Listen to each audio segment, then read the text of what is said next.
Hi guys, since I got a lot of requests to continue with this novel, here is the video on chapter 9 and we will go through it line by line. So, in this chapter, we will see that Mrs. Bennet pays a visit at Netherfield Park to see her ailing daughter Jane Bennet, but eventually she makes a fool out of herself. So, let us go through it line by line. So, to begin with, chapter 9. Elizabeth passed the chief of the night in her sister's room and in the morning had the pleasure of being able to send a tolerable answer to the inquiries which she very early received from Mr. Bingley by a house maid and some time afterwards from the two elegant ladies who waited on her sisters. यहाँ पर क्या बोला जा रहा है? Elizabeth greater part of night अपने बहन जेन Bennett के रूम में बिताती है और सुबह में वो एक सही सटीक जवाब दे पाती है इंक्वायरी का। मिस्टर बिंगले की हाउसमेड इंक्वायरी कर रही थी कि कैसा तबीयत है जेन बेनेट का, अब वो बेहतर फील कर रही है या नहीं, क्योंकि वो बीमार पड़ गई थी बारिश में भीगने के कारण। तो ये सारे क्वेश्चंस का जवाब एलिजाबेथ बेनेट दे पाती है हाउसमेड को, और उसके बाद हाउसमेड पूछती ही है और टू एलिगेंट लेडीज कौन है? मिस बिंगले की मेड्स, जो उसके लेडी इन वेटिंग जिसको बोलते हैं, हाउस कीपिंग कह सकते हैं, तो वो दोनों भी पूछती है। तो कुल मिला के 3 सर्वेंट्स हो गई या 3 मेड्स हो गई जो पूछती है एलिजाबेथ के बारे में, जेन बेनेट के बारे में एलिजाबेथ से। In spite of this amendment means change for the better, यानी कि सुधार हो गया था तबीयत में जेन बेनेट का। However, she requested to have a note sent to Longbourn, desiring her mother to visit Jane and form her own judgment of her situation. इस बात के बावजूद सुधार हो गया था जेन की तबीयत में, लेकिन इसके बाद भी एलिजाबेथ बेनेट रिक्वेस्ट करती है कि एक लेटर भेजा जाए लॉन्गबर्न, यानी कि उसके घर एक लेटर भेजा जाए और उसकी मम्मा यानी कि मिसेस बेनेट को यहाँ पर लाया जाए और बताया जाए कि अब कैसा है तबीयत जेन का। The note was immediately dispatched and its contents as quickly complied with. Note को, लेटर को तुरंत भेजा गया था, डिस्पैच किया गया था, यानी कि भेजा गया था, और उसमें जो भी लिखा कंटेंट यानी कि जो भी उसका सब्जेक्ट मैटर था उसको भी जल्द ही कंपाइल किया गया था। Mrs. Bennet accompanied by her two youngest girls कौन है? कैथराइन और Lydia Bennett, reached Netherfield soon after the family breakfast. वहां पर ब्रेकफास्ट किए वो लोग, खाना खाए और तुरंत ही नेदरफील्ड आ गए। अब यहाँ पर क्या बोला जा रहा है, इस पैराग्राफ में बताया जा रहा है कि मिसेस बेनेट इतनी डेस्परेट हैं कि वो चाहती हैं कि जेन बेनेट ज्यादा से ज्यादा टाइम नेदरफील्ड पार्क में अपना बिताए ताकि मिस्टर बिंगले के साथ वो क्लोज हो पाए। इसीलिए वो, हालांकि जेन बेनेट का तबीयत अब इतना ठीक हो चुका है कि वो लॉन्गबर्न जा सकती हैं, लेकिन फिर भी वो झूठ बोल देती हैं कि जेन अभी इस सिचुएशन में नहीं है, उसका तबीयत इतना ठीक नहीं हुआ है कि वो लॉन्गबर्न जा सके। तो यहाँ पर मिसेस बेनेट अपना यूजुअल कैरेक्टर दिखा रही है, वल्गैरिटी दिखा रही है, डेस्परेशन दिखा रही है। Had she found Jane in any apparent danger, Mrs. Bennet would have been very miserable. अब जितनी भी वो वल्गर है या डेस्परेट है या जो भी है, उनका कैरेक्टर अच्छा उतना नहीं दिखाया गया है इसमें, हालांकि है तो वो एक मदर ही। तो अगर उसको, जेन को किसी खतरे में देखती, उसका तबीयत ज्यादा खराब देखती, बहुत बिगड़ा हुआ तबीयत देखती, तो वो तो बहुत तकलीफ होता मिसेस बेनेट को। But being satisfied on seeing her that her illness was not alarming, she had no wish of her recovering immediately, as her restoration to health would probably remove her from Netherfield. लेकिन क्योंकि वो देखती है कि कुछ ज्यादा चिंता का विषय नहीं है, इतना भी ज्यादा तबीयत खराब नहीं है, तो वो चाहती हैं कि वो जल्दी रिकवर, एकदम ठीक नहीं हो जाए। नहीं तो अगर रेस्टोरेशन टू हेल्थ यानी कि उसका वापस से हेल्दी होना, उसका वापस से अपना हेल्थ गेन करना क्या इम्प्लाई करता कि वो नेदरफील्ड से चले जाए, और ये वो चाहती नहीं है। मिसेस बेनेट ऐसा नहीं चाहती है, वो चाहती हैं कि ज्यादा से ज्यादा दिन नेदरफील्ड में रहे और मिस्टर बिंगले के साथ उसका नजदीकियां बढ़े, जेन बेनेट का। She would not listen therefore to her daughter's proposal of being carried home. अब जेन भी जिद कर रही है कि मुझे वापस घर ले चलो, इसीलिए वो उसका बात तो रखने से रही। Neither did the apothecary यानी कि मिस्टर जोन्स जो कि डॉक्टर हैं, who arrived about the same same time think it at all advisable. अब वहां पर जो डॉक्टर है वो भी अपना सलाह दिए कि नहीं अभी इसे रेस्ट ही करना चाहिए, अभी इसे आप लोग लेके नहीं जाएं। सिंपल लैंग्वेज में है इस पैराग्राफ में, कुछ इतना डिफिकल्ट टू अंडरस्टैंड नहीं है। After sitting a little while with Jane on Mrs. Bingley's appearance and invitation, the mother and three daughters कौन कौन? Elizabeth Bennet, Catherine और Lydia, क्योंकि Jane Bennet तो रेस्ट कर रही है। All attended her into the breakfast parlor. तो थोड़ी देर जेन के साथ बैठती हैं वो लोग और उसके बाद मिस बिंगले का बुलावा आता है ब्रेकफास्ट पार्लर में। अब ये लोग अमीर लोग हैं तो सारा रूम्स होगा अलग अलग, ब्रेकफास्ट करने के लिए अलग रूम, लिविंग एरिया अलग, बेडरूम अलग, यानी कि आप लोग इमेजिन कर सकते हैं एक बहुत बड़ा मैंशन, उसमें ब्रेकफास्ट पार्लर है, वहां पर Miss Bingley, Miss Caroline Bingley इन लोगों को बुलाती है। Mr. Bingley met them with hopes that Mrs. Bennet had not found Miss Bennet worse than she expected. Mister Bingley ऐसा उम्मीद कर रहे थे कि मिसेस बेनेट जितना बुरा सोची होंगी उतना बुरा तो नहीं होगा कंडीशन जेन का। अब मिसेस बेनेट क्या बोलती हैं? Indeed, I have, sir, was her answer. She is a great deal too ill to be moved. वो बोली कि नहीं नहीं, मैं तो worse than I had expected. Indeed, she is worse than I had expected. यानी कि उसका तबीयत तो जितना मैंने सोचा था उससे भी ज्यादा खराब है। She is a great deal too ill to be moved. वो उसका इतना ज्यादा तबीयत खराब है कि उसे मैं वापस लॉन्ग पर नहीं ले जा सकती। Mister Jones says we must not think of moving her. Mister Jones का कहना है कि हम लोगों को सोचना भी नहीं चाहिए उसे वापस ले जाने के लिए। We must trespass a little longer on your kindness. Trespass means encroach upon. Encroach upon means होता है अपना सीमा लांघना या फिर अपना एक अगर सिंपल भाषा में कहें तो हमें आपकी दया पे थोड़ा और पलना होगा, यही कहना है। We must trespass a little longer on your kindness. हमें आपका थोड़ा दया का जरूरत है। Removed, cried Bingley. It must not be thought of. My sister, I am sure, will not hear of a removal. Mister Bingley बोलते हैं कि removed, ऐसा तो आप लोगों को सोचना भी नहीं चाहिए। मेरी बहन भी इस बात से एग्री करेगी कि जेन बेनेट को अभी यही रुकना चाहिए। अब मेरी बहन मिस बिंगले भी यही कहेंगी कि जेन बेनेट को यही रुकना चाहिए। इतने सारे कैरेक्टर्स हैं, इट समटाइम्स बिकम्स कंफ्यूजिंग। अब मिस बिंगले क्या बोलती हैं? You may depend upon it madam, यानी कि आप हम लोगों के काइंडनेस पे डिपेंड कर सकते हैं मिसेस बेनेट सेड मिस। ये मिसेस बेनेट को बोल रही हैं ये वाला dialogue Miss Caroline Bingley with cold civility. Civility means formal और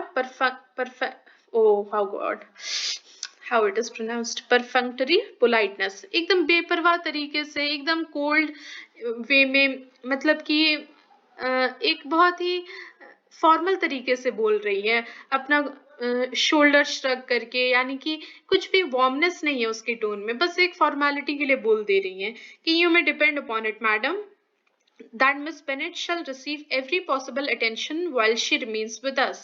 Miss Bennet का हम लोग यहाँ पर जेन बेनेट का बहुत अच्छे से ख्याल रखेंगे। Mrs. Bennet was profuse in her acknowledgements. Profuse in her acknowledgements means extravagant in her thanks. Mrs. Bennet, being Mrs. Bennet, आप लोग जानते हैं, बहुत बढ़ा चढ़ा के, extravagant means बहुत बढ़ा चढ़ा करके थैंक यू बोल रही थी सबको। I am sure, she added. Mrs. Bennet क्या बोल रही हैं? If it was not for such good friends, I do not know what would become of her. अगर इतने अच्छे दोस्त नहीं होते जेन बेनेट के तो पता नहीं बीमार जेन बेनेट का क्या हाल होता। For she is very ill indeed, क्योंकि उसका सच में बहुत तबीयत खराब है। And suffers a vast deal, though with the greatest patience in the world. और वो बहुत उसका तबीयत खराब है, लेकिन जेन बेनेट उतना ही पेशेंसफुल पर्सन है, बहुत पेशेंस है जेन में। Which is always the way with her, and she has without exception the sweetest temper I ever met with. Jane Bennet का अब यहाँ पर तारीफ कर रही है कि उसका बहुत अच्छा टेम्परामेंट है, उसका डिस्पोजिशन, उसका नेचर बहुत अच्छा है, बहुत शांत और शालीन स्वभाव की है। I often tell my other girls they are nothing to her. मैं अपनी बाकी गर्ल्स को बोलती हूँ कि उसके कंपैरिजन में बाकी लोग कुछ भी नहीं हैं। उसको जेन बेनेट को आप लोग देख सकते हैं, इन्होंने पेडेस्टल पर रखा है। You have a sweet room here mister Bingley. अब मिस्टर बिंगले के घर का तारीफ कर रही है कि यहाँ पर आपका रूम तो काफी अच्छा है। And a charming prospect over the gravel walk. Charming prospect means attractive site, gravel walk means path paved with rough Sandy stones. मतलब व्यू इन जनरल कह रही है कि आपके यहाँ का अच्छा है। I do not know a place in the country that is equal to Netherfield. यानी कि अच्छा, अब ये तो बहुत ही साधारण सा बात है, बहुत ही नोन बात है कि अमीर लोगों का घर बहुत ही अच्छा होगा, उन लोगों का घर जिस लोकेशन में सिचुएटेड है पॉश इलाका होगा। ये तो अभी भी हम लोग देखते हैं कि जो लोग बहुत अमीर रिच एलिट क्लास होते हैं उन लोगों का घर बहुत ही अच्छा होता है, मैंशन टाइप का होता है, आलिशान बंगलो होता है उन लोगों का घर का लोकेशन व्यू ये सब बहुत अच्छा है। तो यही जनरल बात उस समय का भी है। I do not know a place in the country that is equal to Netherfield. Netherfield के बराबर मैं कोई और जगह नहीं जानती। मतलब Netherfield is superior to every other place in the country. Country यानी कि वहां पर जो भी विलेज हुआ, लॉन्गबर्न विलेज जहां पर है, नेदरफील्ड पार्क जहां पर है, इंग्लैंड का जो कंट्री साइड है यानी कि विलेज एरिया है। You will not think of quitting it in a hurry, I hope. मैं ये उम्मीद कर रही हूँ कि आप यहाँ से जल्द नहीं जा रहे हैं। Though you have but a short lease, लेकिन आपके पास कम टाइम होगा, लेकिन मैं उम्मीद कर रही हूँ कि आप यहाँ से जल्दी नहीं जाएंगे छोड़ के नेदरफील्ड पार्क। अब मिस्टर बिंगले यहाँ पर क्या बोल रहे हैं? Whatever I do is done in a hurry, replied he, and therefore if I should resolve to quit Netherfield, I should probably be off in 5 minutes. At present, however, I consider myself as quite fixed here. ये mister Bingley क्या बोलते हैं कि मैं जो भी करता हूँ ना बहुत हड़बड़ी में करता हूँ, इसीलिए अगर मैं डिटरमाइन कर लूँ, रिजॉल्व मीन्स अपना निश्चय बना लूँ कि मैं नेदरफील्ड छोड़ रहा हूँ, तो मैं प्रोबेबली 5 मिनट में ये छोड़ दूँ ये जगह। लेकिन अभी फिलहाल एट प्रेजेंट इस मोमेंट में I consider myself as quite fixed here, मैं समझ रहा हूँ कि मैं यहाँ पर जम गया हूँ थोड़े दिन के लिए तो सही। This is exactly what I should have supposed of you, said Elizabeth. Elizabeth बोलती है कि मुझे आपसे यही उम्मीद थी, मेरा assumption सही था कि आप यही शायद करेंगे। You begin to comprehend me, do you? cried he, turning towards her. Mister Bingley क्या बोलते हैं? आप मुझे अच्छे से समझने लगे हैं। You begin to understand me well. आप मुझे अच्छे से समझने लगे हैं। यही कहने का मतलब है मिस्टर बिंगले का। Oh yes, I understand you perfectly. Elizabeth Bennet बोल रही है कि हाँ, मैं आपको बहुत अच्छे से समझती हूँ। I wish I might take this for a compliment, but to be so easily seen through, I'm afraid is pitiful. वो बोले काश मैं इसे एक कॉम्प्लीमेंट, एक प्रेज की तरह ले पाता, एक प्रशंसा की तरह ले पाता, लेकिन इतना easily to be seen through, यानी कि उसका कहना है जस्ट अ मिनट। हाँ, Elizabeth Bennet can easily read the character of Mr Bingley. तो मिस्टर बिंगले का कहना है to be easily seen through, I am afraid is pitiful. इतना ज्यादा अगर कोई मुझे समझने लगे, कोई मेरा सारा भावना इतना अच्छे से समझने लगे, तो ये मेरे लिए थोड़ा डराने वाला बात है। आप लोग ये सोचिए, कोई आप लोगों का विचार, आप लोगों का थॉट प्रोसेस कोई एकदम अच्छे से पारदर्शी हो करके आप लोगों का थॉट किसी के सामने आ जाए, तो ये डरावना चीज है, क्योंकि हम लोगों का माइंड, हम लोगों का एक पर्सनल स्पेस है, और वो पर्सनल स्पेस अगर कोई बहुत अच्छे से समझने लगे, वो पर्सनल स्पेस कोई बहुत अच्छे से अगर उसमें इंट्रूड कर जाए, तो ये हम लोगों के लिए सच में डरावना चीज है, क्योंकि हम लोगों का माइंड में बहुत कुछ चलता है जो हम लोग नहीं चाहते कि हम लोग शेयर करें किसी से, हम लोग अपने तक सिर्फ रखना चाहते हैं। तो इट इज स्कैरी कि अगर हम लोगों को कोई बहुत अच्छे से समझने लगे। This is as it happens. It does not necessarily follow that a deep, intricate character is more or less estimable than such a one as yours. Estimable means deserving of esteem and respect. अब इस line में Elizabeth Bennet क्या बोल रही है? Elizabeth implies that Bingley's open and whimsical disposition makes his character and intentions easy to read. यानी कि Bingley का इतना खुला विचार और इतना अच्छा डिस्पोजिशन, इतना प्लेजेंट डिस्पोजिशन, उसका कैरेक्टर और इंटेंशंस एकदम खुली किताब की तरह है, उसका चेहरा खुली किताब की तरह है, कोई भी पढ़ सकता है। But it is no less respectable. लेकिन इसका ये मतलब नहीं है कि बिंगले लेस रेस्पेक्ट कमांड करते हैं, बिंगले भी उतने ही रेस्पेक्टेबल हैं। Such a personality is no more or less respectable than one of stoic complex nature। यानी कि अगर मान लीजिए किसी का नेचर बहुत ही कॉम्प्लेक्स है, बहुत ही गंभीर वो रहता है, तो वो सिर्फ हम लोग देखते ही क्या लगता है कि अरे वो बहुत ही गंभीर है, वो बहुत ही सीरियस है, इसका मतलब वो रिस्पेक्ट कमांड कर रहा है, उसके नेचर में बहुत ग्रेविटास है, तो वो रिस्पेक्ट कमांड कर रहा है। लेकिन अगर कोई मिलनसार को देखते हैं तो हम लोग बिल्कुल फ्रेंडली हो जाते हैं और थोड़ा हंसी मजाक करने लग जाते हैं और उतना ज्यादा रिस्पेक्ट नहीं कर पाते। तो इसका एलिजाबेथ बेनेट का कहना है कि आपका जो बिहेवियर है वो उतना ही रिस्पेक्ट कमांड करता है जितना कि एक स्टोइक या एक कॉम्प्लेक्स नेचर कमांड करता है। I hope it's clear this line. Lizzy cried her mother, remember where you are. ध्यान रखो लिजी, एलिजाबेथ तुम कहाँ हो। And do not run on in the wild manner that you are suffered to do at home. Run on means talk without stopping. और इस तरह मतलब घर में तो वो थोड़ी अगर एलिजाबेथ बेनेट हम लोग देखें तो एलिजाबेथ बेनेट थोड़ी मुफट टाइप की है, मतलब जो मन में आता है वो बोल देती है, फिल्टर नहीं लगाती हैं। तो वही एलिजाबेथ बेनेट की मदर जो है वो उसको चिता रही है, सावधानी से बात करने बोल रही हैं और बोल रही हैं कि ध्यान रखो तुम कहाँ और किससे बात कर रही हो, जैसे घर में हो वैसे बाहर नहीं रहो। आयरनी ये है कि उसकी मदर ही बहुत ही ज्यादा खुद मतलब वल्गैरिटी टॉक में रखती हैं और बहुत ही टॉयडिंग वे में बात करती हैं, but then this is the irony. I did not know before, continued Bingley immediately, that you were a studier of character। Mister Bingley बोलते हैं कि मुझे नहीं पता था कि आप लोगों के कैरेक्टर स्टडी, बिहेवियर स्टडी में इंटरेस्ट रखते हैं।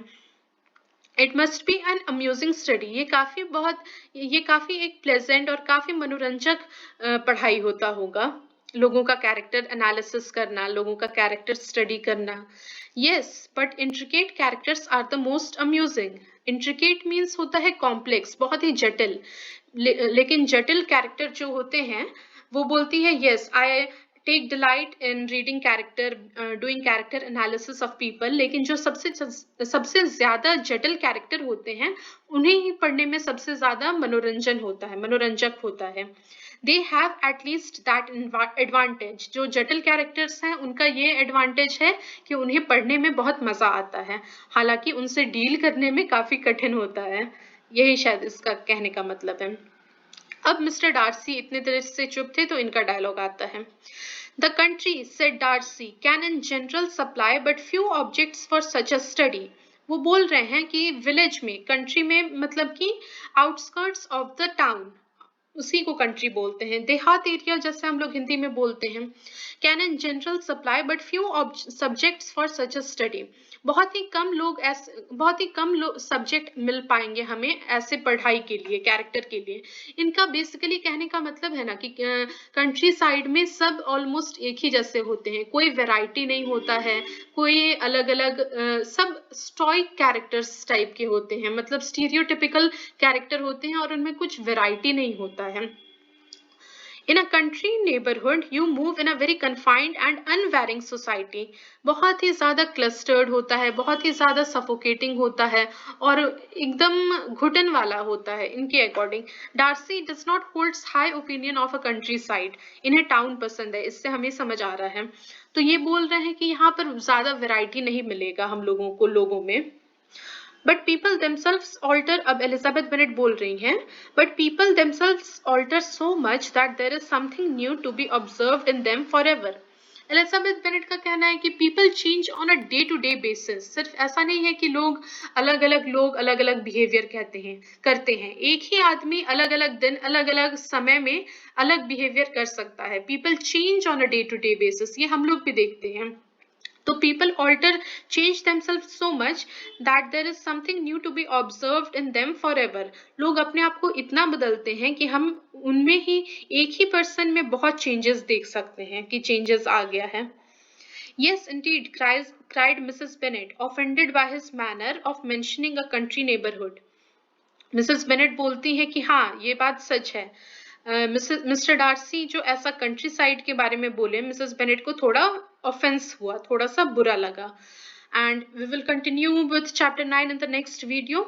I hope you all like it, and if you did like it, then please comment, and if you do have any query, then please comment in the comment section. So this was it for today, and thank you so much for watching the video.